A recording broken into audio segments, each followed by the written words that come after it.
नमस्कार दोस्तों, आप सभी का स्वागत है हमारे YouTube channel DCS basic physics में। आज की इस वीडियो में हम कक्षा 12 जो एनसीईआरटी की पाठ्य पुस्तक है उसके 7th चैप्टर प्रत्यावर्ती धारा का एक टॉपिक लेकर चलेंगे। आज का जो हमारा टॉपिक है वो है प्रत्यावर्ती परिपथ में शक्ति, और साथ में हम यहाँ पर शक्ति गुणांक के बारे में भी अध्ययन करने वाले हैं। विद्यार्थियों, ये जो टॉपिक है उसमें हमें दे रखा है कि प्रत्यावर्ती परिपथ में शक्ति क्या होती है, शक्ति क्षय क्या होगा। तो हम इस चैप्टर में देखिए विभिन्न प्रत्यावर्ती परिपथ पढ़ चुके हैं। हमने देखिए 4 प्रत्यावर्ती परिपथ पढ़े हैं। सबसे पहले जो हमने प्रत्यावर्ती परिपथ पढ़ा था उसमें हमने देखा था कि जब ऐसी परिपथ में शुद्ध प्रतिरोध जुड़ा हो, ऐसी परिपथ में शुद्ध प्रेरकत्व जुड़ा हो, ऐसी परिपथ में शुद्ध संधारित्र जुड़ा हो, और जब ऐसी परिपथ में संधारित्र, प्रेरकत्व और प्रतिरोध तीनों एक साथ जुड़े हो, तो ये हमने 4 ऐसी परिपथ पढ़ लिए हैं। ठीक है, अब इन ऐसी परिपथों में हम शक्ति क्षय के बारे में भी थोड़ा थोड़ा पढ़ चुके हैं। आज की इस वीडियो में हम सभी जो हमने ऐसी परिपथ पढ़े हैं उनमें शक्ति क्षय के बारे में अध्ययन करेंगे। अर्थात जब शुद्ध संधारित्र, शुद्ध प्रेरकत्व और शुद्ध प्रतिरोध या एलसीआर परिपथ में और अनुनाद की स्थिति में जो शक्ति क्षय होता है वो क्या होता है। साथ में यहां पर हम एक टर्म और देखने वाले हैं, शक्ति गुणांक, पावर फैक्टर, पावर कोफिशिएंट क्या होता है विद्यार्थियों। तो इस वीडियो को स्टार्ट करते हैं। और शक्ति, देखिए विद्युत शक्ति क्या होती है। विद्युत शक्ति का मतलब है कि आप किसी विद्युत अवयव से धारा का जब प्रवाह करवाते हैं तो उस धारा के मार्ग में बाधा उत्पन्न होती है और कुछ शक्ति का ह्रास हो जाता है। जो धारा प्रवाहित होती है, ऊर्जा संचरित होती है, उसमें से कुछ शक्ति का ह्रास हो जाता है, प्रति सेकंड ऊर्जा का क्षय होता है, तो उसी को ही हम शक्ति क्षय कहते हैं। अब देखिए विद्युत शक्ति को हम किस प्रकार से लिख सकते हैं। विद्यार्थियों यहां पर ध्यान देंगे, हम जानते हैं, देखिए आप क्या क्या जानते हैं। विद्युत शक्ति बराबर क्या जानते हो आप, विद्युत शक्ति P बराबर हम जानते हैं V इंटू I। इसे हम देते हैं इक्वेशन नंबर 1, समीकरण 1 इसे हम दे देते हैं। क्लियर। अब देखिए प्रत्यावर्ती परिपथ में वोल्टता, प्रत्यावर्ती परिपथ, हम ऐसी सर्किट लेंगे परिपथ में प्रत्यावर्ती वोल्टता, प्रत्यावर्ती वोल्टता, प्रत्यावर्ती जो वोल्टता है वो होती है V बराबर Vm साइन ओमेगा टी। इसे मैं देता हूं इक्वेशन नंबर 2, V बराबर Vm sign omega T. Clear. अब इसके पश्चात हम देखेंगे प्रत्यावर्ती परिपथ में प्रत्यावर्ती वोल्टता हो गई। अब हम बात करेंगे प्रत्यावर्ती धारा, प्रत्यावर्ती धारा। देखिए विद्यार्थियों, हम प्रत्यावर्ती धारा का एक व्यापक रूप ले लेते हैं। जैसे हमने प्रत्यावर्ती वोल्टता तो सभी परिपथों में यही ली, चाहे वो शुद्ध संधारित्र, शुद्ध प्रतिरोध, शुद्ध कुंडली प्रेरकत्व जुड़ा हो, तब हमने सभी प्रत्यावर्ती परिपथों में प्रत्यावर्ती वोल्टता V बराबर Vm साइन ओमेगा टी ली। लेकिन प्रत्यावर्ती धारा हम कौन सी लेंगे, हम एक प्रत्यावर्ती धारा का व्यापक रूप ले लेंगे, व्यापक मान ले लेंगे। देखिए मैंने प्रत्यावर्ती धारा I बराबर Im sine omega T minus phi ले ली है। देखिए यहां पर प्लस फाई या माइनस फाई दोनों आप ले सकते हैं। मैंने यहां पर माइनस फाई ले लिया, आप चाहें तो इसको प्लस फाई भी ले सकते हैं, इससे कोई इफेक्ट नहीं पड़ने वाला।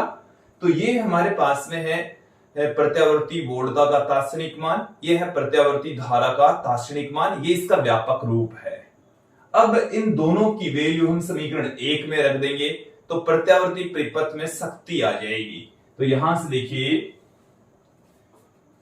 समीकरण 2 और 3 को समीकरण 1 में रखने पर, समीकरण 2 व 3 को समीकरण 1 में रखने पर, 1 के अंदर यदि हम इसको पुट कर दें, देन हमें क्या मिल जाएगा, P बराबर Vm sign omega T, I की वैल्यू कितनी है, Im sine omega T plus 5 या -5 लेकर चले तो -5 पुट कर दीजिए। क्लियर विद्यार्थियों, इसे हम क्या लिख सकते हैं, Vm Im, बट्टे में मैंने 2 लगा दिया है, 2 से इसको गुणा भी कर देंगे तो 2 sign omega T sign omega T -5, मैंने 2 से ऊपर नीचे गुणा कर दिया। इसको इस फॉर्म में क्यों लिखा है, क्योंकि मैं अब यहां पर एक फॉर्मूला अप्लाई करने वाला हूं। 2 साइन सी साइन डी का यहां पर हम फॉर्मूला लगा देंगे। देखिए फॉर्मूला मैं आप लोगों के सामने रख देता हूं, फिर उसको हम अप्लाई करेंगे। ये एक फॉर्मूला होता है त्रिकोणमितीय formula 2 sine C sine D. तो इसका जो फॉर्मूला होता है विद्यार्थियों देख लीजिए, sine C minus D by 2, sine C minus D by 2 minus sine, देखिए डी लगाने की भी आवश्यकता नहीं है, ये जो फॉर्मूला है sine C minus D minus sine cos C plus D के बराबर होता है। देखो मैं आपको इस फॉर्मूला कैसे प्राप्त हुआ ये भी हम आपको बता दें कि जैसे यहां पर ये कोस ए माइनस बी वाला फॉर्मूला आप जानते हैं, कोस ए कोस बी, चलिए मैं दोनों फॉर्मूले एक बार पुट कर देता हूं। ये फॉर्मूला आया कहां से, एक्चुअल में ये हमारे पास में है कोस सी माइनस डी, तो कोस सी माइनस डी होता है कोस सी कोस डी, माइनस है तो इधर प्लस आ जाएगा, तो sign C sine D. Clear, और फिर कोस सी प्लस डी क्या होता है, कोस सी कोस डी, यहां पर प्लस तो यहां पर आ जाएगा minus sign C sine D, ये होता है। क्लियर, अब इन दोनों को इसमें से ये घटा दीजिए, इसमें से जब ये घटाएंगे तो ये माइनस में हो जाएगा, घटा रहे ना इसको, तो ये घटाएंगे तो ये तो कट जाएगा और ये माइनस माइनस प्लस हो जाएगा, तो ये 2 टाइम्स हो गया। तो ये हमारे पास में 2 साइन सी साइन डी बराबर cos C minus D minus cos C plus D, इसका फॉर्मूला हो जाएगा। ये फॉर्मूला आप लोग ध्यान में रखेंगे, इसे ही हम यहां पर अप्लाई कर रहे हैं। यहां पर इसको हम अप्लाई कर देते हैं, तो अप्लाई कीजिए इसको। देखो सी की जगह तो हमारे पास में है ओमेगा टी और डी की जगह है ओमेगा टी माइनस 5। सी की जगह ओमेगा टी और डी की जगह क्या है, ओमेगा टी माइनस 5। देन हमें क्या प्राप्त हो जाएगा, P बराबर Vm Im, इस 2 को मैंने अंडरूट 2 से पुट कर दिया है, इस 2 को अंडरूट 2 से लिख दिया, ये 2 इस फॉर्मूले के अंदर है ही। तो अब cos c माइनस डी, तो ये c है ये है d, तो देखिए क्या हो जाएगा, cos c माइनस डी, तो c की जगह तो यहां पर है ओमेगा टी माइनस डी की जगह है ओमेगा टी माइनस 5, तो माइनस करेंगे तो ओमेगा टी प्लस 5 हो जाएगा। फिर हमारे पास में यहां पर है माइनस का साइन, कोस c प्लस डी, तो c तो है ओमेगा टी और d यहां पर हमारे पास में है ओमेगा टी माइनस 5। विद्यार्थियों यहां तक आप लोगों को समझ में आ जाना चाहिए, हमने इसे फॉर्मूले को अप्लाई कर दिया है। देखिए c ये है d ये है, तो पहले तो है कोस c माइनस डी, तो c तो ये ओमेगा टी माइनस ये करेंगे तो माइनस ओमेगा टी हो गया, माइनस माइनस ये प्लस हो जाएगा, तो ये ओमेगा टी प्लस 5 हो गया। क्लियर, तो ये माइनस का साइन, ये वाला माइनस का साइन है, कोस की जगह कोस है, सी की जगह ओमेगा टी, डी की जगह ओमेगा टी माइनस 5। क्लियर, इसे हम क्या लिख देंगे, P बराबर वी आर एम एस, ये हो गया हमारे पास में आई आर एम एस। अब देखिए ये ओमेगा टी प्लस का ये माइनस का, तो ये हमारे पास में आ जाएगा कोस 5, ये माइनस का साइन पड़ा ही है, कोस ओमेगा टी और यहां पर ओमेगा टी, तो ये आ गया 2 omega T minus five, 2 omega T minus five आ गया विद्यार्थियों। तो ये हमारे पास में शक्ति का फॉर्मूला आ चुका है। क्लियर? हमें औसत शक्ति से फाइंड आउट करना है कि प्रत्यावर्ती परिपथ में औसत शक्ति कितनी है। हमने यहां पर शक्ति लिखी, औसत शक्ति क्या होगी, औसत ज्ञात कर लेंगे हम इस पूरी इक्वेशन का। देखिए क्या आ जाएगा, प्रत्यावर्ती परिपथ में, प्रत्यावर्ती परिपथ में औसत शक्ति से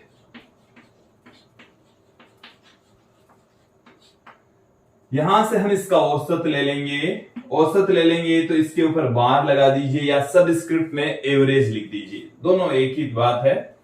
तो यहां पर इसका औसत मान तो यही रहना है, VRMS IRMS।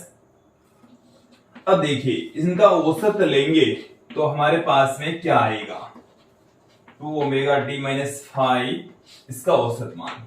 विद्यार्थियों हम आपको बता दें कि जैसे cos ओमेगा टी या sin ओमेगा टी होता तो उसका औसत मान शून्य हो जाता, क्योंकि cos ओमेगा टी का समय के साथ में जो वक्र आता वो इस टाइप का वक्र आता। समय जब बदलता तो उसके अकॉर्डिंग इस टाइप का sin ओमेगा टी या cos ओमेगा टी का वक्र इस टाइप का आता और sin ओमेगा टी और cos ओमेगा टी का औसत मान 0 हो जाता। क्लियर? अब यहां पर हमारे पास में है cos फाई, और इस फाई का कुछ ना कुछ मान हो सकता है, जैसे 10 डिग्री 20 डिग्री। ये तो फाई तो प्रत्यावर्ती वोल्टता और प्रत्यावर्ती धारा के मध्य कलांतर है, और फाई का मान निश्चित है। तो जैसे मान लो इसका मान 10 डिग्री है तो कोस 10 डिग्री है, उसका औसत मान वही रहेगा, कोई फर्क नहीं पड़ेगा। तो इसका औसत मान तो यही रहना है, ये आप लोगों को समझ में आ जाना चाहिए। क्लियर? कि इसका मान तो यही का यही रहेगा। अब देखो कोस 2 ओमेगा टी माइनस फाइव, यहां पर टी आ रहा है, यहां पर समय आ रहा है, और समय के साथ में जो कोस का ग्राफ है वो इस टाइप का होता है, ऐसा ग्राफ होता है। कोस का ग्राफ किस टाइप का होगा, इस टाइप का ग्राफ होता है समय के रेस्पेक्ट। यहां पर इसमें से जो 2 ओमेगा टी, इसमें से फाई निकल रहा है, फाई निकल रहा है। तो जैसे मान लो कोई भी जो एंगल है उसमें से कुछ मान घट जाएगा, बट ग्राफ इसी टाइप का ही आएगा।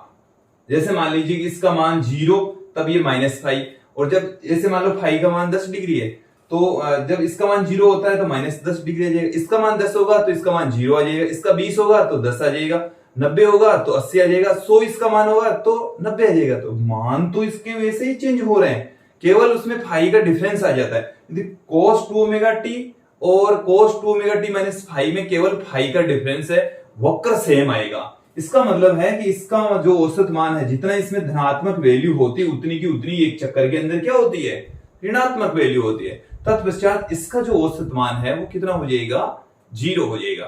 तो cos ओमेगा टी या sin ओमेगा टी का औसत मान कितना होता है, 0 होता है। जबकि इसका औसत मान 0 क्यों नहीं हुआ, क्योंकि ये तो एक फिक्स वैल्यू है, नियत वैल्यू है, इसका औसत निकालेंगे तो वही का वही आएगा, क्योंकि इस समय के ऊपर डिपेंड नहीं कर रही, और समय पर डिपेंड नहीं करी तो इसका मान धनात्मक ऋणात्मक नहीं होगा, इसकी तो एक फिक्स वैल्यू आनी है।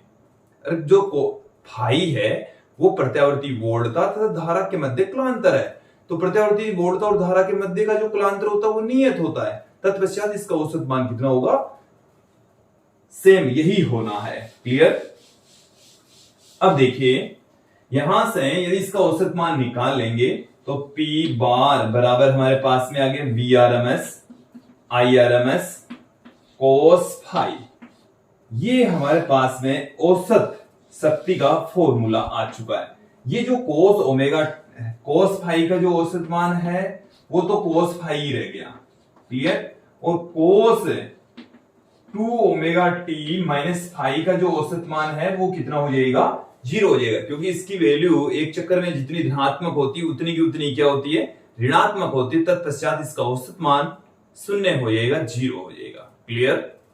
वैसे हम जब प्रत्यावर्ती धारा का औसत मान फाइंड आउट करते हैं तो वहां पर हमारे पास में sin ओमेगा टी आता है, जिसका औसत मान हमने 0 प्राप्त किया था। एक पूर्ण चक्कर में प्रत्यावर्ती धारा का औसत मान, इस वीडियो में तो दूसरा टॉपिक है वो हमने पढ़ लिया है, उसमें हमने औसत मान निकाला है, उसमें पूरा डेरिवेशन करके निकाला है। यहां पर मैंने इसकी वैल्यू सीधी ही रखी है। जैसे साइन में क्या होता है एक्चुअल में, इस टाइप से होता है, जितना मान एक चक्कर में धनात्मक होता है उतना का उतना ही ऋणात्मक होता है। कोस में भी ऐसे ही होता है, कोस में जो वक्र है वो यहां से स्टार्ट हो जाता है, चलता वैसे के वैसे ही है, धनात्मक ऋणात्मक धनात्मक ऋणात्मक ऐसे ही चलता है। जितना मान धनात्मक होता है उतना का उतना ऋणात्मक हो जाता है। तत्पश्चात cos ओमेगा टी या sin ओमेगा टी का औसत मान कितना होता है? शून्य होता है। तो यहां पर इनका औसत मान शून्य आ गया।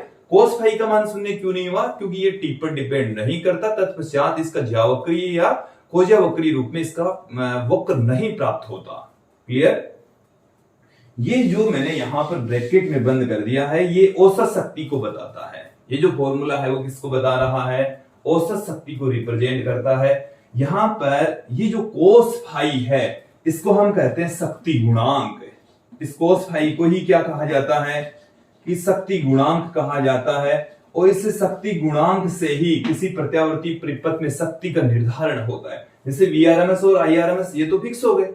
अब जैसे फाई का मान जैसे अलग अलग होगा तो कोस फाई का मान भी अलग अलग होगा और उसके आधार पर शक्ति का मान हमें प्राप्त होता है। जब आप फाई का मान रखेंगे तो हमें शक्ति का मान, फाई का अलग अलग मान तो पी का मान भी अलग अलग प्राप्त होगा, औसत शक्ति भी हमें अलग अलग प्राप्त होने वाली है। तो ये जो कोस फाई है इसको हम शक्ति गुणांक कहते हैं, पावर फैक्टर या पावर कोफिशिएंट इसको कहा जाता है। तो विद्यार्थियों अब इसमें हम इस फाई की वैल्यू अलग अलग पुट करके भी देखेंगे और इसमें हम आपको बताएंगे कि भाई आभासी शक्ति क्या होती है।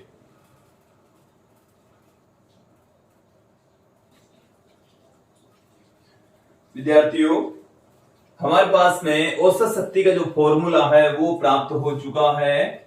औसत शक्ति बराबर हम पुट कर सकते हैं P बार बराबर Vrms Irms कोस फाई। जहां ये जो कोस फाई है इसे हम शक्ति गुणांक कहते हैं। कोस फाई क्या कहलाता है? शक्ति गुणांक। ये एक ऐसा गुणांक है जिसकी सहायता से शक्ति का मान निर्धारित होता है। इस फाई का मान जब बदलता है तो पी बार का मान बदलेगा, कोस फाई का मान बदलेगा। हम यहां पर शक्ति गुणांक को किस तरीके से लिख सकते हैं वो भी देख लीजिए। शक्ति गुणांक को कोस फाई से लिखा जाता है जो कि पी बार बट्टे में Vrms इंटू Irms के रूप में लिखा जा सकता है। ये तो होती है औसत शक्ति। पी बार क्या है? औसत शक्ति। और ये जो Vrms इंटू Irms है इसको हम कहते हैं आभासी शक्ति। औसत शक्ति तथा आभासी शक्ति का जो अनुपात होता है उसको हम शक्ति गुणांक कहते हैं, कोस फाई कहा जाता है। औसत शक्ति और आभासी शक्ति। देखिए आभासी शक्ति क्या है एक्चुअल में वो देख लीजिए। आभासी शक्ति को हम P वर्चुअल कहते हैं जो कि प्रत्यावर्ती वोल्टता का वर्ग माध्य मूल मान और प्रत्यावर्ती धारा के वर्ग माध्य मूल मान के रूप में लिखी जाती है। क्लियर? तो ये हालांकि हमारे सिलेबस में इतना ज्यादा नहीं है बट मैंने बता दिया है कि कोस फाई जिसे हम शक्ति गुणांक कह रहे हैं औसत शक्ति तथा आभासी शक्ति के अनुपात के बराबर होती है। क्लियर? अब देखिए विद्यार्थियों हम यहां पर फाई की अलग अलग वैल्यू पुट करेंगे और अलग अलग मान रखकर हम इस औसत शक्ति का मान ज्ञात करेंगे। अब फाई का अलग अलग मान हम अलग अलग परिपथों के लिए फाइंड आउट करने वाले हैं। जैसे हम बात करेंगे कि जब ऐसी परिपथ में शुद्ध प्रतिरोध लगा हो, जब ऐसी परिपथ में क्या लगा हो? शुद्ध प्रतिरोध। जब ऐसी परिपथ में शुद्ध प्रतिरोध लगा होता है तब प्रत्यावर्ती वोल्टता तथा धारा के मध्य कालांतर शून्य होता है। तो मैं यहां पर पुट कर रहा हूं। पहली कंडीशन क्या है कि जब प्रत्यावर्ती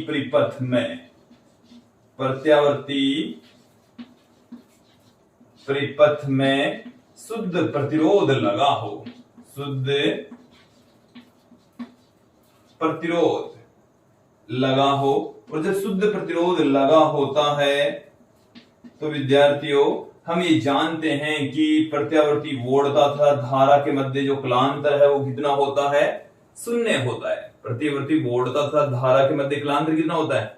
शून्य। अब यहां पर हम बात करें कि भाई शक्ति गुणांक कितना होगा, तो शुद्ध प्रतिरोध जब जुड़ा होता है तो शक्ति गुणांक cos फाई बराबर हो गया cos जीरो का मान कितना होता है 1, तो शक्ति गुणांक का मान होता है 1। शक्ति गुणांक का मान क्या होता है 1 होगा। यहां से हम देखेंगे औसत शक्ति कितनी होती है कि जब, हालांकि ये हम पहले भी पढ़ चुके हैं, जब प्रत्यावर्ती परिपथ में शुद्ध प्रतिरोध जुड़ा होता है, यहां पर भी देख लीजिए Vrms into Irms cos phi का मान 0, तो cos 0 का मान कितना हो जाएगा 1, तो Vrms इंटू Irms इसकी वैल्यू होती है। Vrms इंटू Irms इसका मान होता है। क्लियर? तो जब प्रत्यावर्ती परिपथ में शुद्ध प्रतिरोध लगा होता है तब औसत शक्ति का जो फॉर्मूला है वो ये होता है Vrms इंटू Irms। जो औसत शक्ति है वो आभासी शक्ति के बराबर होती है। क्लियर?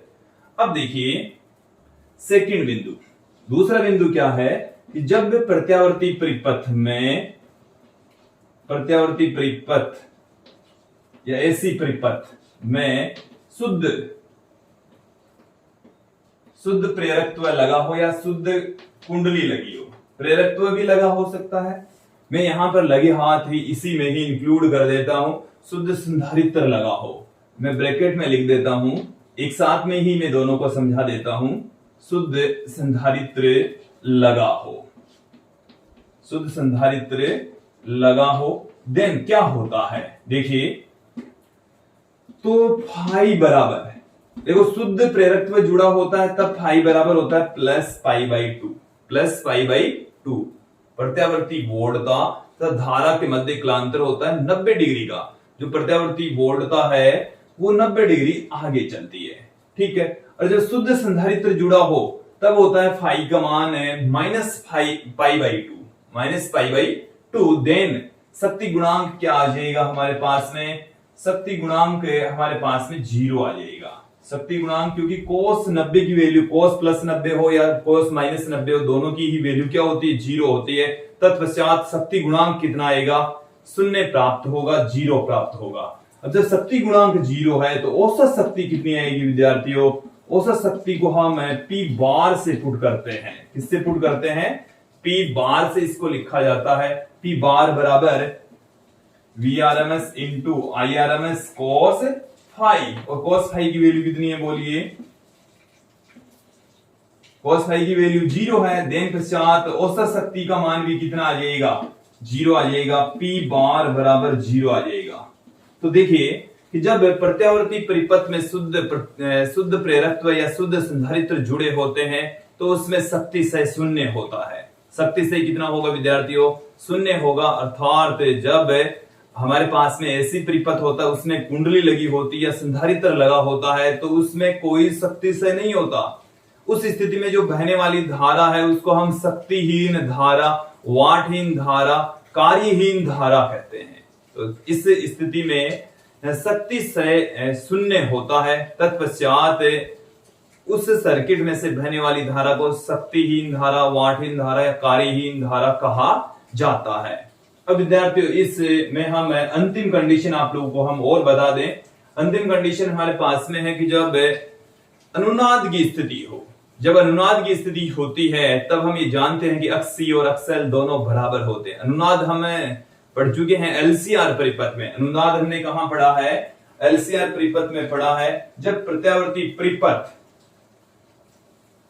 देखो यहां पर ही मैं पुट कर रहा हूं, जब प्रत्यावर्ती परिपथ अनुनाद की स्थिति में हो, कौन सी स्थिति में है, अनुनाद की स्थिति में होता है, स्थिति में हो, देन यहां पर हमारे पास में ये तीसरा बिंदु है, तो भी फाई का मान कितना होता है 0 होता है। तो फाई का मान कितना होता है, अनुनाद की स्थिति में फाई का मान कितना होता है। देखिए हमने एलसीआर परिपथ में अनुनाद का टॉपिक अलग से पढ़ा है और उसमें हमने ये देखा था कि जो अनुनाद की स्थिति में अक्सी और अक्सल दोनों बराबर होते हैं और जो प्रत्यावर्ती वोल्टता और धारा है उनके मध्य का जो कलांतर है वो 0 होता है। विद्यार्थी यदि आप इस वीडियो को देखना चाहते हैं तो हमारे YouTube चैनल से देख सकते हैं।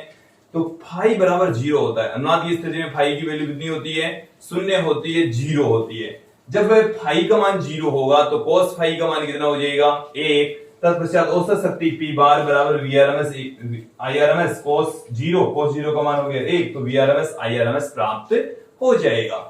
तो ये हमारे पास में अनुनाद की स्थिति में शक्ति की वैल्यू, शक्ति का सूत्र, फॉर्मूला प्राप्त हो चुका है विद्यार्थियों। तो ये था आज का हमारा वीडियो, जिसमें हमने देखा कि प्रत्यावर्ती परिपथ में शक्ति क्या होती है और शक्ति गुणांक क्या होता है। आज के लिए इतना ही, धन्यवाद दोस्तों।